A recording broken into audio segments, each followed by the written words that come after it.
Here we have Profe skiing on LGBTQ History Month. Why is LGBTQ History Month important? It's important because it's a chance to talk about the history of the community that we don't necessarily get to do so in your average history class. We get to examine the good, the bad, and the really ugly during this month, too. What are some misconceptions about the LGBTQ community? Um, I have to say that the most widely shared misconception is that we're putting ideas into kids' heads, or that who we are being LGBTQ plus is our entire personality kind of thing. A lot of the media portrays us as, some people will use the word indoctrinating, and that's not what we're doing. We're just people being people. We just happen to be members of the LGBTQ plus community. Have you ever faced any type of discrimination because of your identity? I have.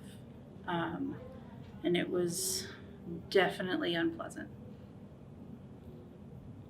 If you were comfortable, would you mind sharing your coming out story? Sure. With my sisters, I came out to them when I was about 19, 20 years old.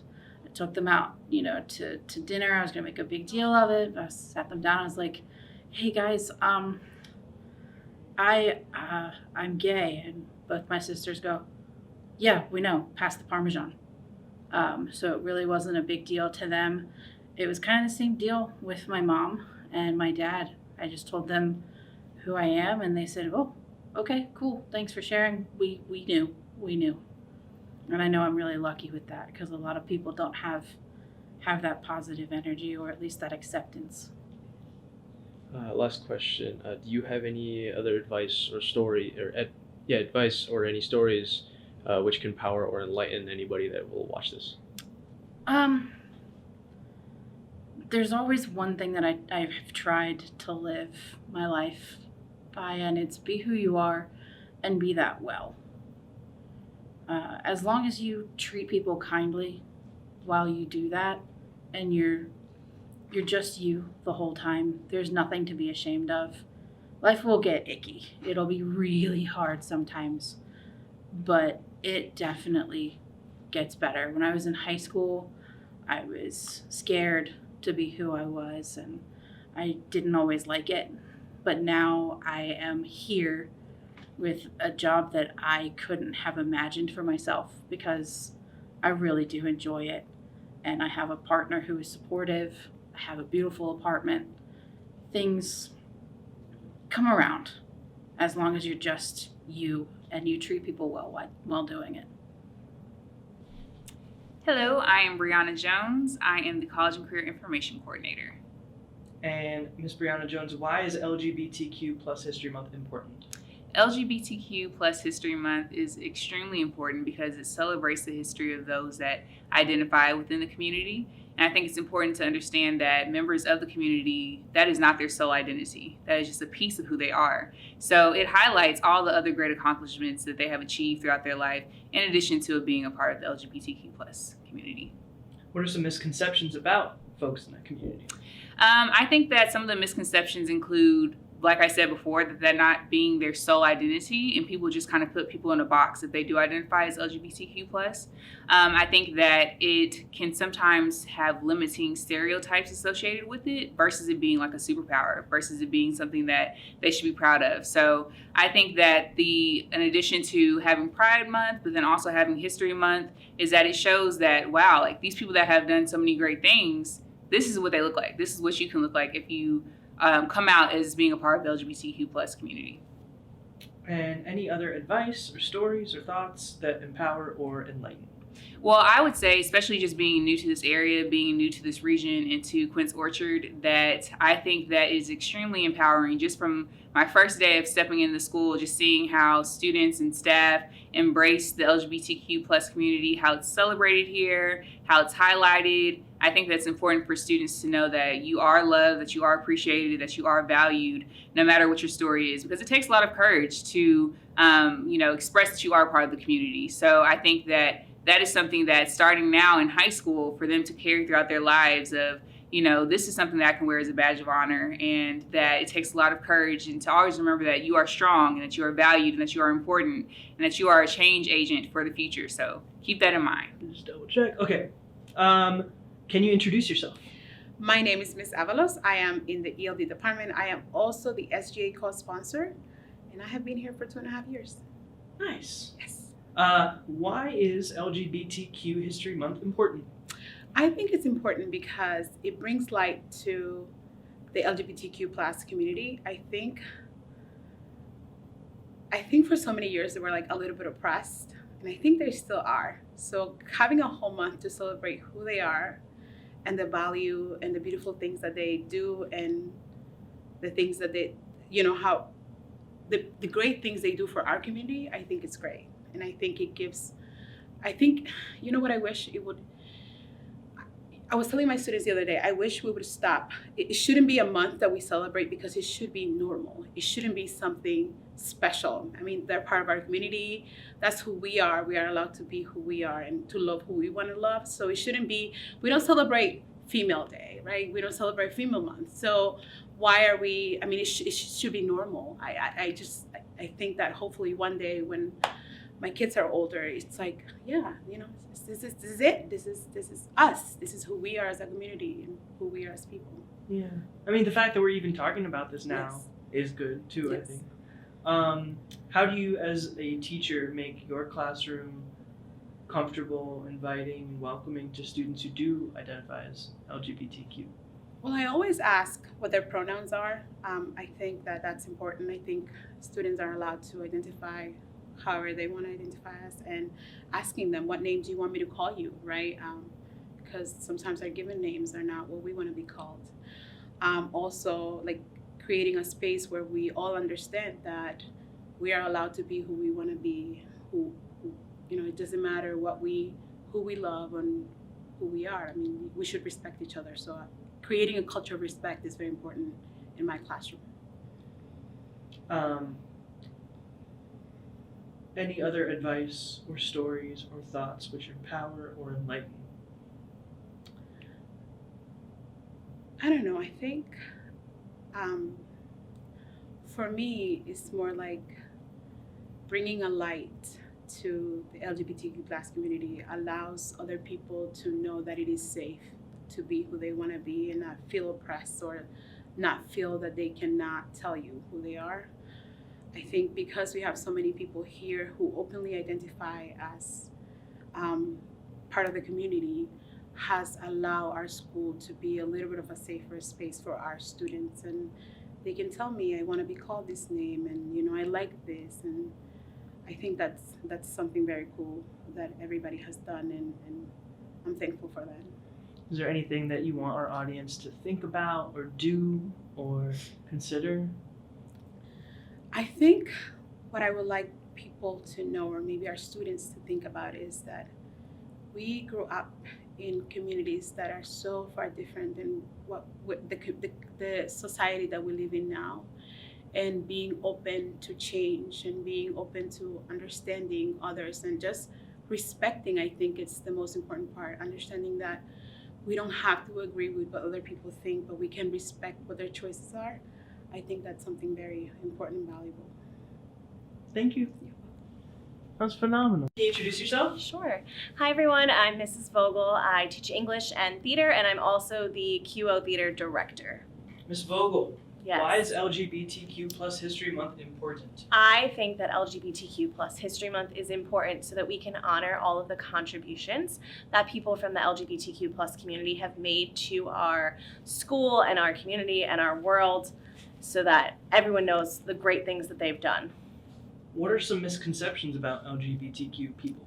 I think one of the misconceptions that I see the most about LGBTQ people is that everyone is the same and has gone through the same sort of experience, and just like we don't want to judge people and think they're all the same based on other aspects of their life, we wouldn't want to do that to the LGBTQ plus community either. What strategies or things do you do in your classes and your program to make students who are LGBTQ feel comfortable? So we really strive to be as welcoming as possible to anyone who wants to be part of our program, anyone who wants to be part of the theater classes during the day, in order to make people want to be themselves and want to be comfortable. We always make sure that on all audition forms and contracts, and anytime anyone is signing up for our program, that we ask for their pronouns to ensure that we are referring to them with their pronouns. We also make sure that we have things like a gender neutral dressing room for our shows when we're putting costumes on. We also make sure that students are comfortable with whoever it is that might be measuring them for costumes, putting microphones on them. Anytime that anyone is going to be like super close, in close contact to another student, we make sure that everyone involved is really comfortable. Why are those things important? Pronouns, gender neutral bathroom, like being comfortable when you're up close with someone. Why are those things important? We want to make sure that everyone feels like they're safe and like they're welcomed. And if we aren't doing the work to make sure that we're using pronouns that people want us to use, then they're not going to feel like we care about them. And we do care about everyone, so we want to make sure that we use them. Awesome. And any other advice or stories or thoughts that can empower or enlighten our audience? I think everyone just needs to not be afraid to be themselves. While I'm personally not part of the LGBTQ plus community, my best friend is, and it took her many, many years to come out of her shell and be her own person. And now that she's done that, and now that she's fully open with not only herself but the world, she's just a much happier person. So I just encourage everyone to go out there and be your best self and show everyone who you are, because you're awesome and you need to just be you. Awesome. Thank you so much. You're welcome. Can you introduce yourself? Hi, I am Miss Herb. I am an Asperger's teacher, as well as I co-teach in a variety of classes around the school. Why is LGBTQ plus History Month important? I think it's important because it's important for everyone to feel accepted and welcome, no matter how they identify or how they feel. What are some misconceptions about LGBTQ people? I think some misconceptions would just be that they feel, some people sometimes feel like they judge on face value. And I think that's not something that we need to do, and we need to actually get to know a person no matter how they identify. What's it like being a parent in 2022, I guess? Like, I don't know how you want to answer that question. I'm going to cut out my voice here. But That's fine. like, in raising AJ in a way that is progressive, I guess? Or like, have you thought about this stuff in relation to how you're raising your son? So I didn't really think specifically as to I want to raise my son a specific way based on how he identifies. I wanted to raise my son so that he's capable and able to make his own choices and really be exposed to everything and make up his own mind as to how he wants to present himself in the world. Have you faced any pressures about gender roles with that? I've definitely faced some pressure with gender roles. I come from a small town. I still live in a small town. So I have come across some family members that do kind of try and put my son and me and my family as well into a specific box or a role. And they do push back a little bit, but I hold firm in my boundaries. Any other advice or stories or thoughts which empower and or enlighten? I think it's important that just no matter your environment and no matter how you're growing up, that you expose yourself to everything and that you're able to make your own choices and you're able to really fulfill and live a life that you want and that you value. And I think that's really important, and I think that comes across in this month. Awesome. Thank you very much. I'm still pulling up my email and it's loading, but I'm going to just go off the top of my head for now. Hi. Can you introduce yourself and You'll be looking at you in the camera, by the way. what's more comfortable for you? So long as you are consistent. That's what I meant. Don't go what back other and people forth. do? They looked at me, I think. Okay. Can you tell us your name as well as why is it important to celebrate LGBTQ plus History Month in the first place? My name is Elisha Eberhardt Bliss. I go by Miss EB, and I'm acting assistant principal here, 11th grade administrator.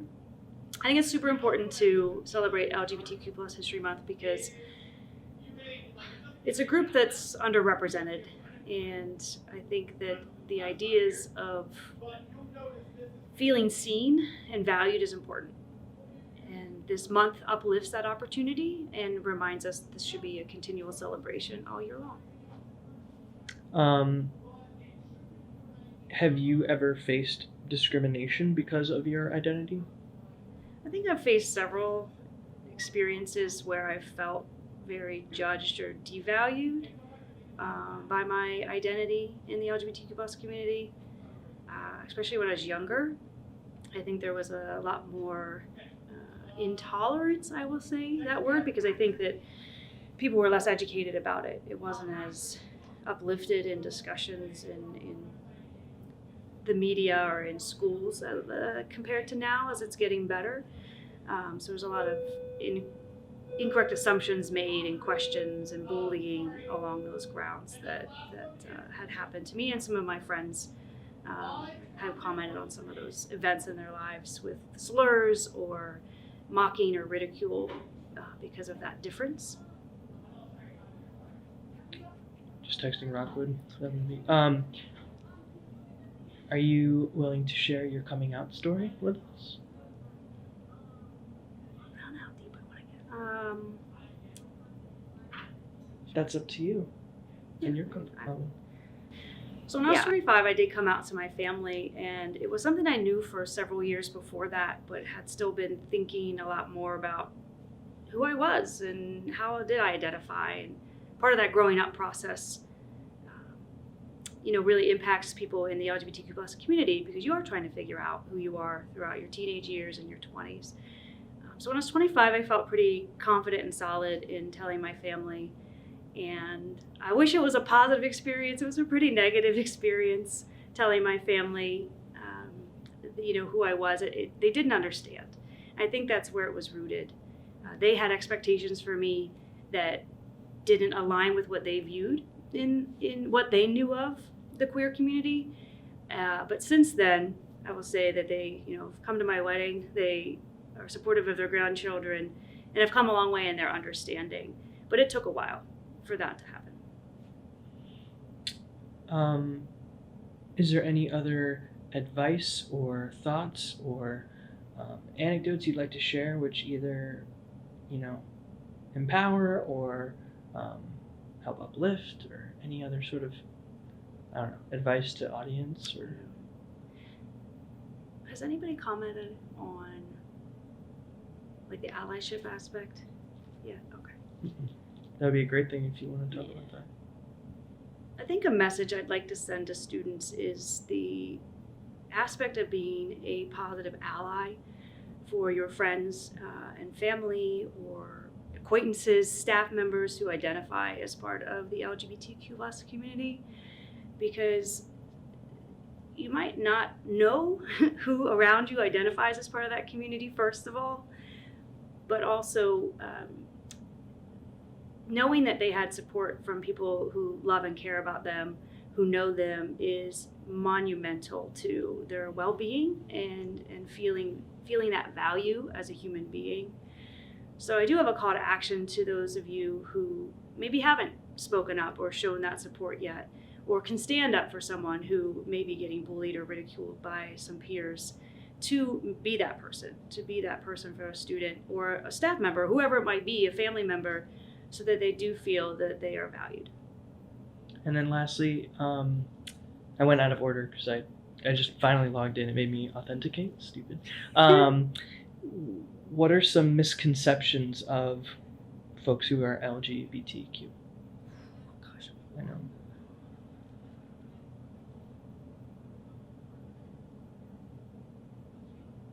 know if we're gonna answer this one.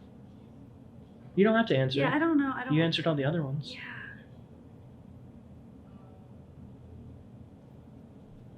Well, I guess I'll just do the gross generalization. Okay.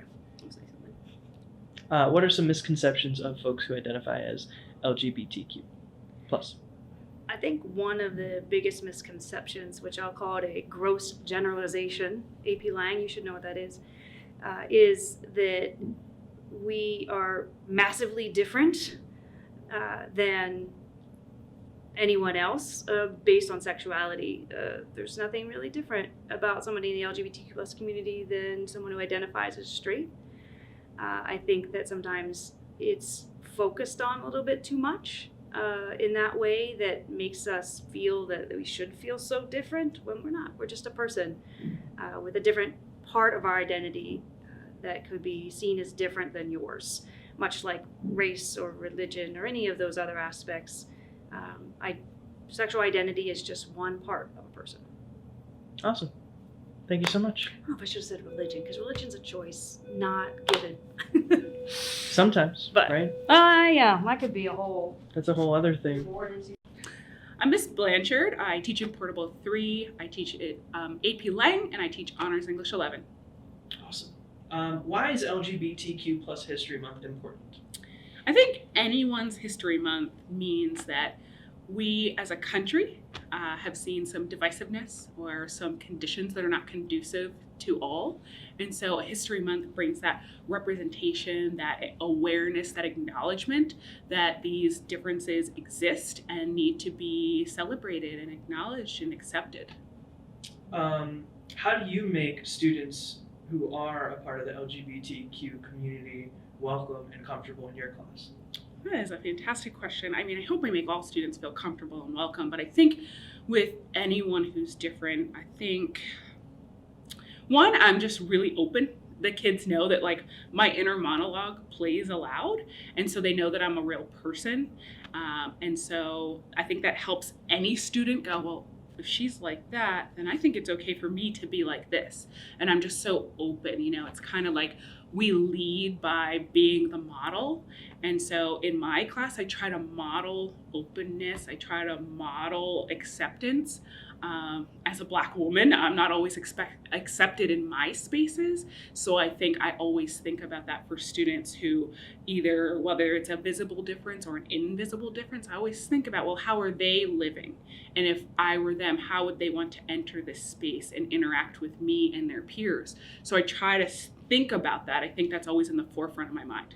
Like, I know that your monologue or your lived experience is maybe the same as mine. Maybe it's just you're not Black, maybe you're LGBTQIA, but it doesn't matter. That difference can make us feel unwelcome in spaces.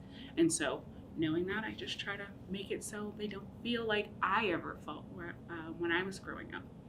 I think just building a rapport, right? Getting to know who people are. I remember the first time I asked somebody about their pronouns, it was scary. I was like, is this okay to ask? It's like when students get scared to go, are you Black or African American? It was scary. But, you know, you have to be okay asking the question. When we assume, that opens a whole other can of worms. So being okay to ask questions, I've learned so much from my students by just asking. And I continue to ask, and sometimes it is uncomfortable, but we can't build a rapport until we get over those things that we know we're thinking anyway. Like, oh, I see that your pronouns are he, him. Can I inquire? And I always ask, because saying no is fine, right? But no one said no. Everybody says, sure, Miss Blanchard, this is why, this is my identity, and this is who I see myself being, and that's okay. So there's power in being vulnerable.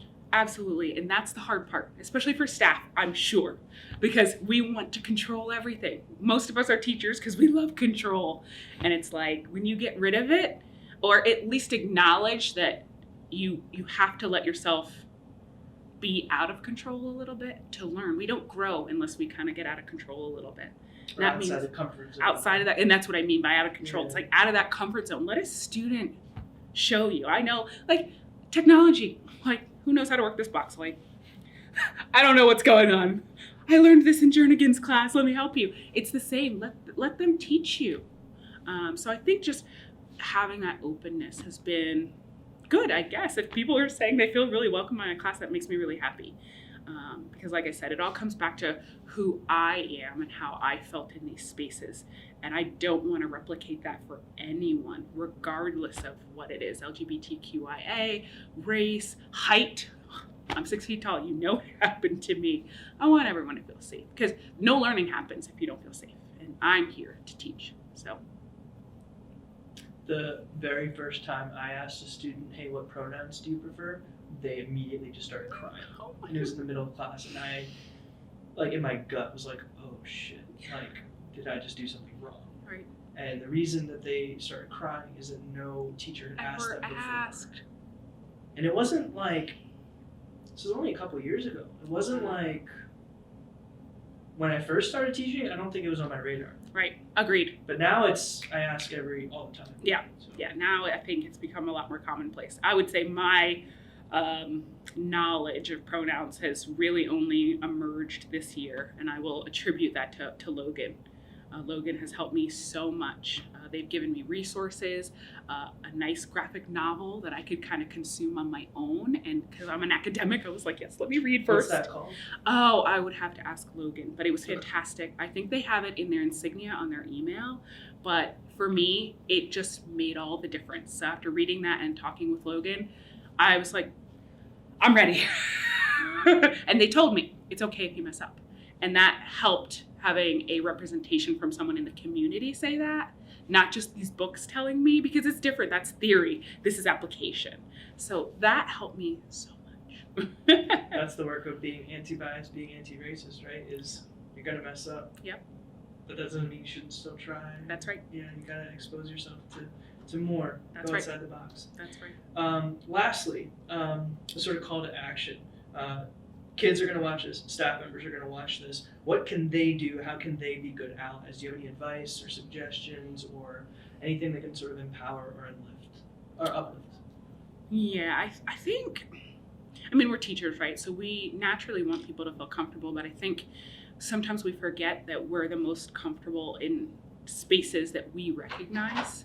And I think it's really important to understand that the space is not always going to look like something you recognize, because you don't know who's walking in the room. You don't know which baggage they're walking in with. You don't know how recent things are. I think, so just understanding that, like, or being aware of that your own lived experience does not dictate the lived experience of the people coming into your room, right? It's not always going to look like it looked when you were in high school.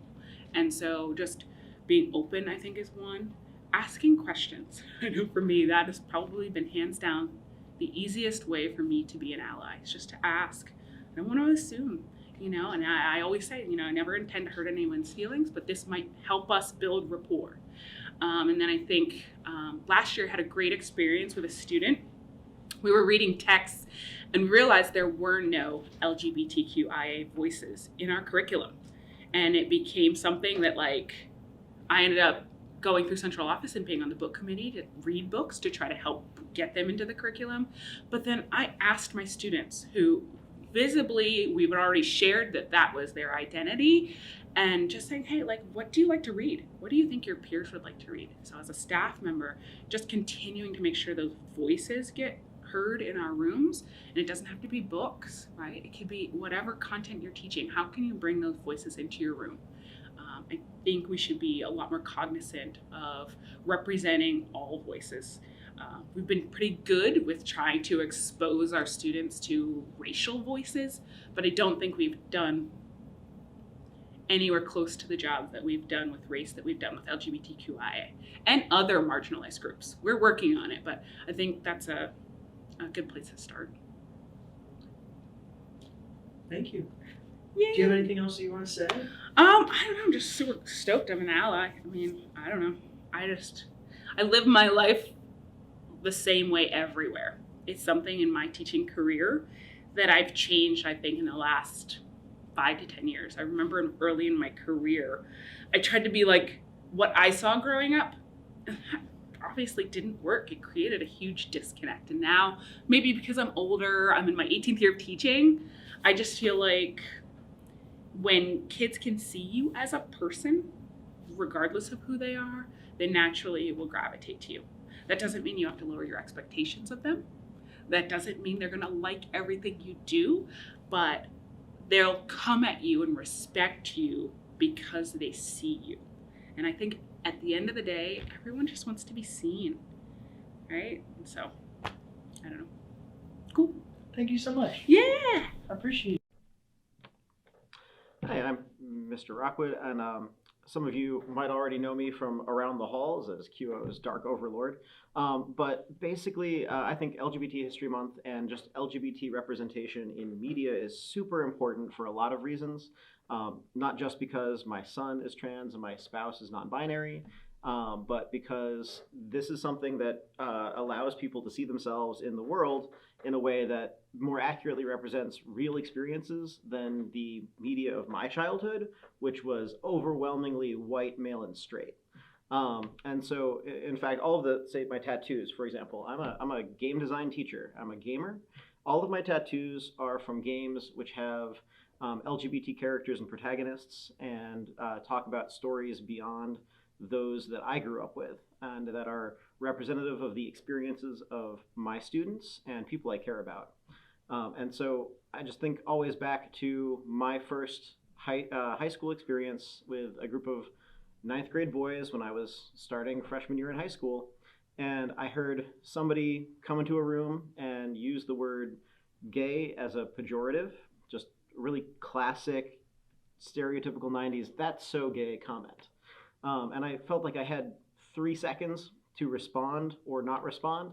And I chose to respond and let's say discourage that individual from that sort of behavior. And since I was a high schooler, I may have done so in a way that also was perhaps not appropriate or a wise decision, but they were discouraged from making that choice again in the future. And that sort of set the tone for my high school experience. I hate the bystander effect. I like people to speak up when they see somebody being hurt and to do something about it. And so I feel like that's something I, as a teacher, bring to my classes and my community here at QO. Can you introduce yourself?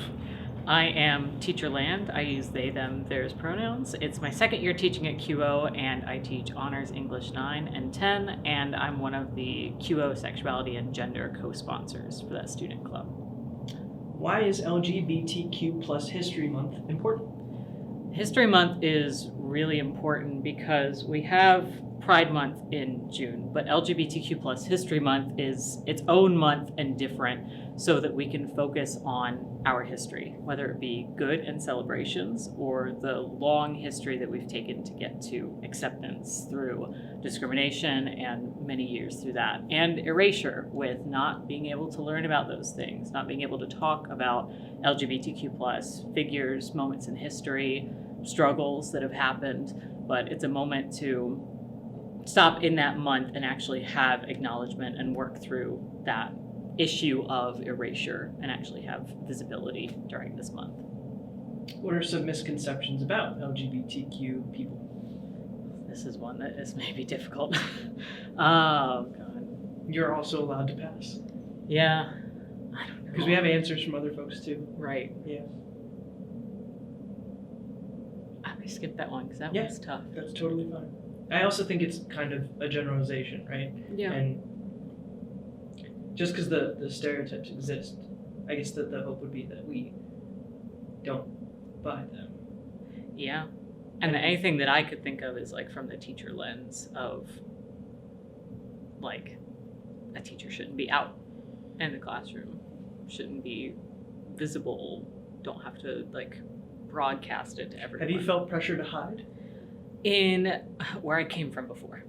So I moved here from North Carolina, and that was never an opportunity to be out or be who I was in the classroom, especially using they, them pronouns and going by Teacher Land. Never a thing. I'd be fired if I had one rainbow flag in my room immediately. And so coming up here, I knew it was accepting. I knew QO was especially accepting. So I wanted to be somewhere where I could be visible, not just like who I was, but also visible for LGBTQ plus students that I had in the classroom, because I think visibility is so important and something I didn't have growing up, and it's vital to have. Yeah. if you're comfortable, willing, are you able to share your coming out story? It's a long one. Paraphrase? Parts, yeah. Parts. So for context, I went to a K through 12 private Christian school in North Carolina. My graduating class was 68 people, and half of them I went to kindergarten with. So the awkward kid you were in middle school, you stayed that awkward kid through high school and graduation, and weren't really allowed to change. And it was very homophobic at my school. And there was an 8th grader who was not even out, but posted a picture of him with his boyfriend on his own Instagram, not wearing school uniforms or anything, because yes, we had school uniforms, and he was expelled immediately. So any question like of a student being not straight in any way, they were expelled. No question. So I knew that I was not straight around sophomore year of high school, and didn't really say anything except for my 6 close friends I had, because I knew that was a possibility. And that was just the culture I grew up in.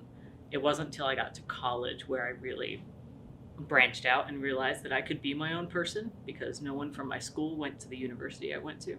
So I had like a blank slate for myself to find my own community and find who I was, and find the people who did support me and love me for who I was. That's a great story. Thank you for sharing. Do you have any other advice or stories or thoughts which empower or enlighten? I would say it gets better to other LGBTQ plus like young students, but I heard that a lot when I was in high school and didn't believe it and was sick of hearing it, because I feel like that minimizes the struggles that there are. I will say it does get better though from someone who was in the depths of it with not being accepted, that there can be so much good that can happen if you find yourself with people who support you and be around people who support you. Find your community, stick with who you are, be true to yourself, because it's worth it. And it's always worth it to be yourself and do that hard work, because it can be hard work. It's always worth it if it's about being who you are. And that visibility, again, it's so important. And it's so vital to have for others, but also for yourself, to be visible in yourself and who you are. Nice. Do you think that, and this is probably my last question, and this is up to you if you want to answer this. Do you think that the communities like the one that you were a part of in North Carolina are capable of change? Absolutely, I think they are. I think North Carolina has a lot of its own issues, perhaps. I think they are capable of change if... It's a hard one to answer. Or like, what does that change depend on then? I think change depends on visibility, but also listening to those groups that are marginalized. That it's not necessarily always about being the ally there. It's about being the ally, but it's also about pausing and knowing that you may not know everything as an ally, and listening to those groups from what they say is helpful and what's going to help that group to have acceptance, what that actually looks like for them, because it may not be what you think from an ally perspective. And I think that's important, is centering those voices of the actual marginalized people instead of the people trying to help. Absolutely help, absolutely be an ally, absolutely be supportive, but listen to the people you're trying to support. Thank you. Mm-hmm. Appreciate it. Yeah, thank you. Okay, Dr. Truman, welcome. Thank you. Why is celebrating LGBTQ plus History Month important? Why is it important? It's important because I think the LGBTQ community isn't always visible, right? It's one of those things that you may not be aware of, you may not know about. So to have time to specifically talk about LGBT people plus people is important, because there are a lot of very important people in history and presently that are doing a lot of good things, you know. And I think the narrative historically has been that LGBT people are not good people, and we got to stand up against that. What are misconceptions about LGBTQ plus people? Oh wow, what are some misconceptions? And that's it's a broad category, right? It's very broad, and I know it more from the G side, right? So I remember when I was in graduate school, I would go in front of medical students with a panel to talk about LGBT stuff, right? And similar questions. And I think, there's a joke, but I think in some ways it's true. Straight men think they're utterly irresistible. So they're very concerned that people are going to be all over them. And let me tell you, that is not true. It's just not. So, but no, what was the real question? Misconceptions about LGBTQ people. That we're broken, that something's wrong with us, that we've made a choice to do something that is unnatural, right? And those are not true things, right? There's so many things that are not true, and yeah. Where do you think that comes from? Fear, just people not knowing, and people always want to feel like, oh, I have people that are like me, and you try to find some commonalities, and then people want to have people who are not like them, so you can be upset with them, or it can be as good as sort of having a sports rival, or it could be people that are so bad that you have to drive them out, right? And I think it was very easy to say, oh, LGBT people, they're not like us, right? And then the next step is they shouldn't be allowed to be people, and that's pretty scary. Have you ever faced discrimination because of your identity?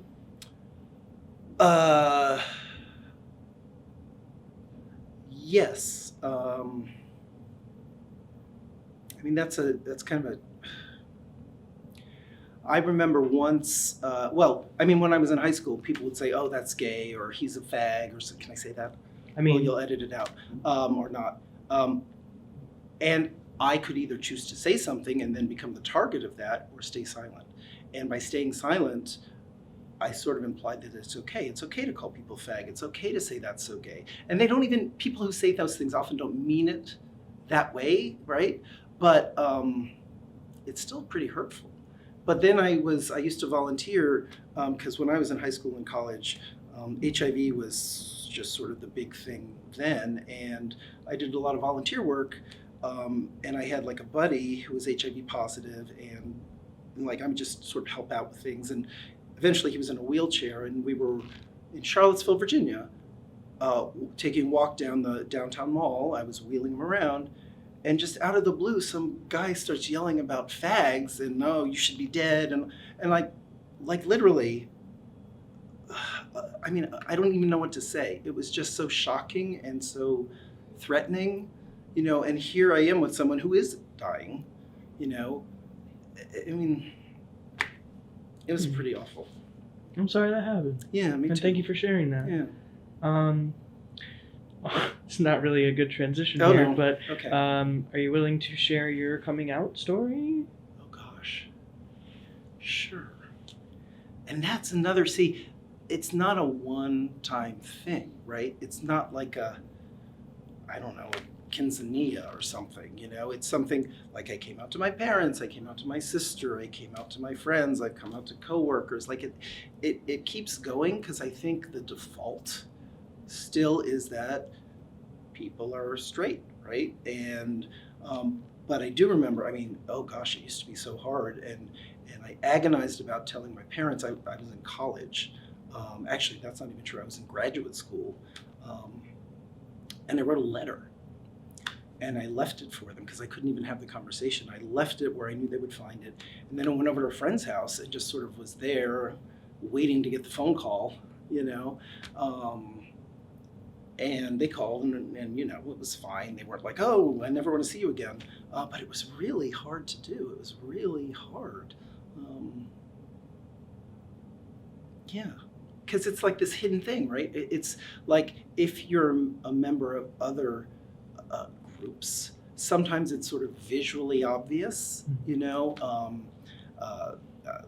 Skin color is something that's fairly obvious and easily categorized. I'm not saying right or wrong, I'm just saying it's there.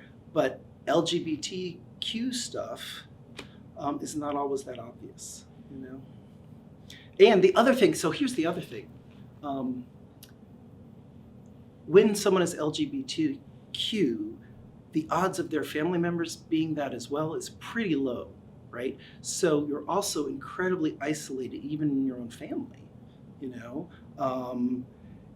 And that's really difficult because there's sort of, you're alone. You're alone. And I think that's why the risk of, you know, suicide and risky behavior is much higher in LGBT youth than in other groups, because there's just all of this pressure and this isolation that, you know. Yeah. Do you have any other advice or stories or thoughts which empower or enlighten? Gosh, I wish I had something snazzy to say.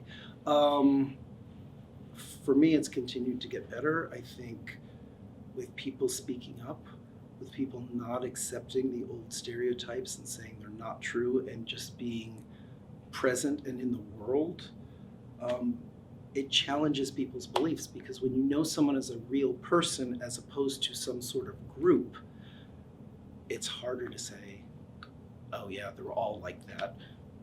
Because it's very easy to sort of talk about people who aren't people, but when you're a person, so it's okay. And you don't have to come out right away or ever. You know, part of me is, because I used to work with teenagers when I was a social worker, teenagers who lived on the streets because they had come out and their parents had literally kicked them out, and they were now living on the streets, and that's not great. So, you know, with people coming out early and earlier, I think some of that's good, but some of that is also, what do you do if you're 12? You know, you don't have the resources of someone who might be 20 or 30. And so, I don't know. Who knows? We're not going to put that in. Because it's not like the Truman Show. But that's something else. Clever. Right? Anything else that you want to leave with the staff or students or anyone watching this? Any other final words? Yes. Put your cell phones away. Put them away. Like, we have QOTV, we have announcements, and you're always on your phones. Start living your life. It's okay to tolerate boredom. Get off your phones. Get off them. Stop it. Stop it. Stop it. You're still on your phones. I know it. Seriously. That's it. I can't deal with it anymore.